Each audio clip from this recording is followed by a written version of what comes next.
예, 전 특수전사령관입니다. 네. 공안시 02분경에 국회에서 비상계엄 해제 결의안이 통과됐잖아요. 그렇습니다. 그거 언제 알았죠? 제가 지난번 국방위 때 한 2분 정도 뒤에라고 했기 때문에 공안시 한 03분 그거만쯤 된 것 같습니다. 그렇죠. 그리고 나서 뭘 조치하셨나요? 그 다음에 바로 그 김용현 전 장관하고 전화 통화가 됐었다고 지난 말씀드렸고, 그때 앞서 말씀드렸던 뭐 어떻게 하냐라고 물어봐서 국회에 있는 출동했던 인원 선관위 3군데 민주당사 여론조사권 출동한 저희 특전사 병력 임무 중지하고 다 철수시키겠다 이렇게 말씀을 다 드리고 다 중지식 철수시켰습니다. 그래서 병력을 철수시키겠다는 거는 곽종근 사령관이 먼저 결심을 하고 김용현 전 장관한테 건의한 것 같은데 맞습니까? 예, 그렇습니다. 제가 먼저 어. 말씀을 그렇게 드렸습니다. 네, 사실 이번 비상계엄이 6시간 만에 끝날 수 있었던 것의 분수령은 요때였습니다. 특전사령관이 해제 결의안 통과가 됐을 때 바로 병력 철수해야 되겠다는 결심을 했고 그리고 김용현 장관한테 건의를 한 거죠. 그럴 때 김용현 장관이 좀 더 있었으면 좋을 텐데 하면서 그렇게 하라고 얘기했습니까? 예, 그 다음 뒤에가 제가 그렇게 말씀을 드렸고 알았다고 얘기했고, 그 다음에 조금만 더 버텼으면 좋았을 걸 하고, 그 다음에 바로 전화 끊고 그 다음부터 제가 이제 707, 109 이렇게 임무중지 철수 지시를 바로 전화하기 시작했습니다. 네. 그러면은 대통령이 본인이 지시를 해서 계엄 해제 결의안 통과된 후에 본인이 지시해서 철수했다 한 것은 거짓이네요. 그것은 제가 직접 그렇게 그 내부에서 그런 말씀이 있었는지는 제가 모르겠고, 제가 그런 지시를 직접 받지 않았습니다. 그리고 추가적으로 나중에 비상계엄 끝나고 나서 제가 이진우 전 수방사령관한테 너는 어떻게 철수했냐라고 제가 전화로 물어본 적이 있습니다. 그랬더니 특전사가 철수하는 거를 보고 우리도 그냥 같이 따라서 철수했다. 네, 하고 저한테 이진우 사령관 면담할 때 본인한테도 그렇게 했어요. 특전사가 철수한다는 걸 보고받고 본인도 따라서 철수시켰다라고. 그다음에 지금 지난주 우리 언론을 가장 떠들썩하게 했던 진짜로 역대급 역사급 코미디가 윤석열 측 변호인에서 나왔어요. 윤석열하고 그 김용현하고 요원을 끌어내라를 김병주 의원이 의원을 끌어내라로 둔갑시켰다. 여기에 대해서 동의합니까? 이 말에? 제가 그거는- 둔갑수를 쓰는 사람도 아닌데. 그건 절대 뭐 제가 동의할 사항도 아니고 동의할 수도 없습니다. 그거는 지난번에 지금 그 유튜브 전체에서 그 부분만 딱 잘라놓고 보시니까 지금 자꾸 그렇게 말씀하시는. 본질은 의원을 끌어내라는 것이 국회의원을 끌어내라는 것이 정확한 거 아닙니까? 맞습니다. 네, 국회의원을 그리고 정확하게 끌어내라고 두 분 다 말씀하셨고, 그 작전 요원들 철수하는 상황도 뒤에 그게 이제 공안시 공구분의 인원들 임무 중지하고 철수하라는 상황도 있었지 않습니까? 네, 그래서 그 상황이 두 가지 다 팩트가 맞다고 말씀드린 겁니다. 네.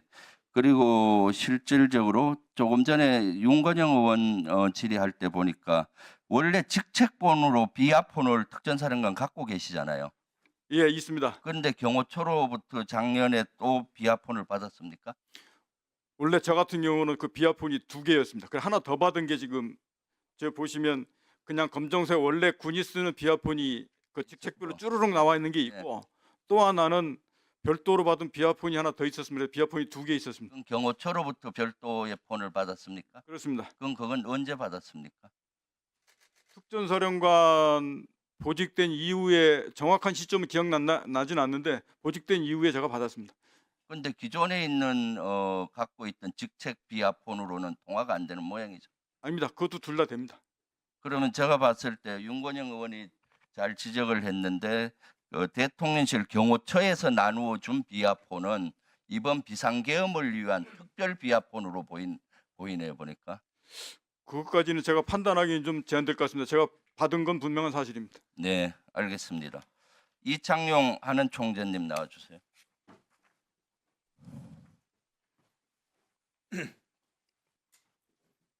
마이크를 조금 올려주시고요. 네, 키가 크시니까. 비상계엄 언제 알았습니까?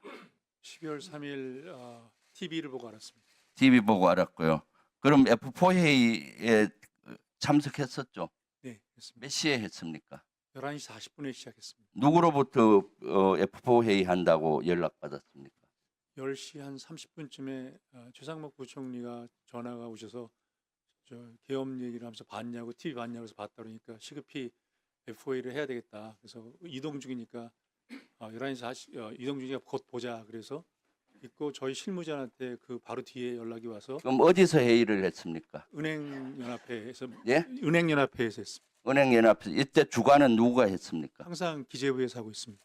그럼 그 최상목 부총리가 했습니까 그 당시에? 예, 기재부에서 주관하고 있습니다. 그러니까 예. 최상목 부총리하고 또 참가자는 누구입니까? 금감위원장, 금융위원장, 저 이렇게 4명입니다. 그럼 비상계엄 발표와 동시에 이 회의 소집을 최상목 권한대행이 한 거네요. 비상계엄과 관련해서. 그렇게 볼 수 있습니다. 네. 그러면 거기 와서 최상목 전 부총리는 뭐라고 얘기했습니까? 계엄의 상황이 있어서 동의할 수가 없어서 본인이 나왔다고 얘기하고 그래서 사임을 하겠다는 얘기를 해서 좀 말렸습니다. 그리고 회의 내용은 뭐였습니까? 그때 외환시장이 환율이 한 4, 50원 올라가고 그래서 어떻게 하면 외환시장을 진정시키는지 하고 아침에 주식시장을 열어야 되는지 안 해야 되는지에 대해서 논의했습니다. 그 최상목 부총리가 전 부총리가 받은 문건에 나오는 예비비 확보 거기에 대해서 논의 없었습니까? 전혀 없었습니다. 그것은 지금 일반적으로 합리적으로 봤을 때 총재님이 거짓말하는 것 같아요. 비상계엄 때문에 모였으면 비상계엄에 대한 대통령 지시사항을 어떻게 할지에 대한 회의잖아요. 아닙니다. 시장 상황, 비상계엄으로 인해서 시장 상황이 어려워졌기 때문에 시장을 어떻게 안정시키기 위해서 저희가 회의를 했습니다. 그러면은 그때 시장상 안정을 위해서 뭘 했습니까? 그래서 어떤 조치가 가능한지 그리고 구체적인 조치를 해야 되기 때문에 그 당시에는 결정하기 어려우니까 아침 7시에 다시 만나서 각자가 각 자기 그럼 7시에 다시 회의했나요? 예, 다시 회의했습니다. 그리고 12.3 비상계엄 이후에 우리 경제적인 손실은 얼마 아침에 회의가 뭐였고 네, 마무리 주세요. 그때 7시에 한 회의 내용은 뭡니까? 7시에 할 때는 새벽에 1시에 11시에 할 때하고 달리 계엄이 해제가 된 상태가 됐기 때문에 일단 상황이 많이 바뀌었고요.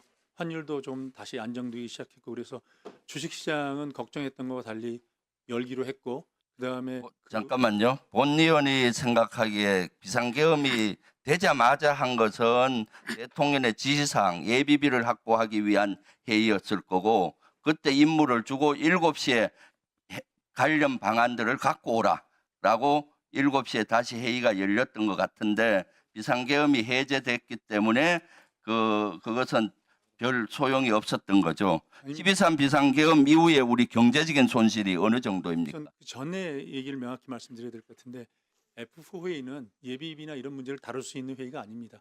F4 회의는 그런 예상과 관계없이 저희가 금융시장 안정을 위해서 지난 2년간 해왔던 거기 때문에 거기서 그런 논의를 할 수도 없었고 저희 그런 정보가 없었음을 말씀드립니다.